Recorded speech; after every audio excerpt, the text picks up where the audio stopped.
Who are the people of the Most High? Israelites.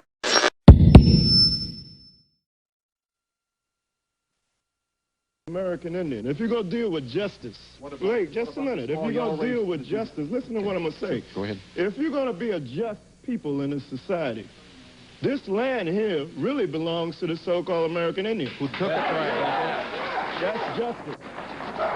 Okay? Now, if you're going to talk about Christ, you got to go back to the law of justice.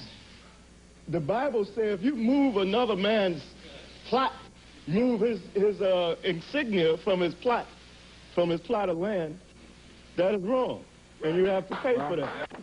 Reuben is a Seminole Indian. Gad is a North American Indians.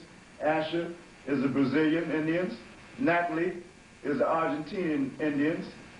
Issachar is the Mexican Indians. Those are the real tribes of Israel, according to the scriptures. Now, if the cameraman can come back to this, I'd like to focus on this.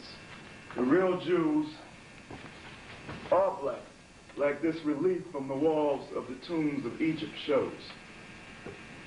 See that? It clearly shows that they're black people. Now, the caption under this says, brick making by the Jews in Egypt. Now, this is in the back of a Bible. Through the Bible, they got pictures of Europeans, false pictures, like this picture here of Christ. That's a false image. Christ was not a so-called white man. Matter of fact, we're going to go and read some of the scriptures. All the children of Israel were so-called black people. Jeremiah 14:2 tell you that Judah was black unto the ground. I'm going to read that now. Jeremiah, the 14th chapter and the 2nd verse says this. Judah mourneth, and the gates thereof languish. They are black unto the ground. So that's telling you that the tribe of Judah is the color of the earth. If you dig up the earth, it's different shades of brown. Now I'm going to go to the book of Amos, and we're going to find out the color of the whole nation of Israel. Amos, the 9th chapter, and the 7th verse says this. Bear with me a minute. Are you not as the children of the Ethiopians unto me, O children of Israel? So what is that saying? That's saying that the Israelites look like the Ethiopians. Now, I want to go and get the color of Christ, because the color of Christ is in here. Also, Christ's birthday is in the Bible. So I'm going to the book of Revelation, and we're going to see what color Jesus Christ is. This is Revelations. I'm going to read the 1st chapter and the 1st verse, the revelations of Jesus Christ. Now I'm going to jump down to the 13th verse and read down to the 15th. And in the midst of 7 candlesticks, John on the Isle of Patmos saw this vision of Christ. One like unto the Son of Man, clothed with a garment down to the foot, and girded about the paps with a golden girdle, like you see us wearing girdles, because this is the customs of our forefathers. That's the reason why we wear girdles and armbands in the Eastern garments, because it's a custom of our forefathers.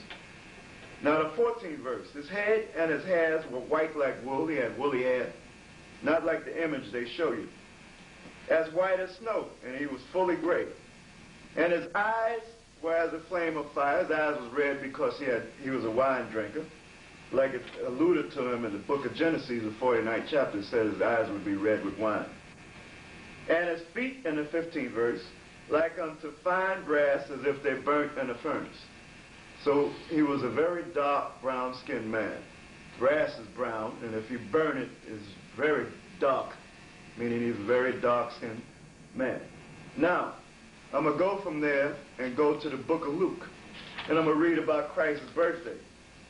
Because recently you had a holiday called Christmas, and they told you that Christ was born on December the 25th. That's a lie.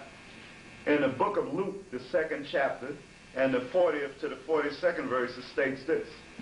And the child grew and waxed strong in spirit, filled with wisdom, and the grace of the power was upon him.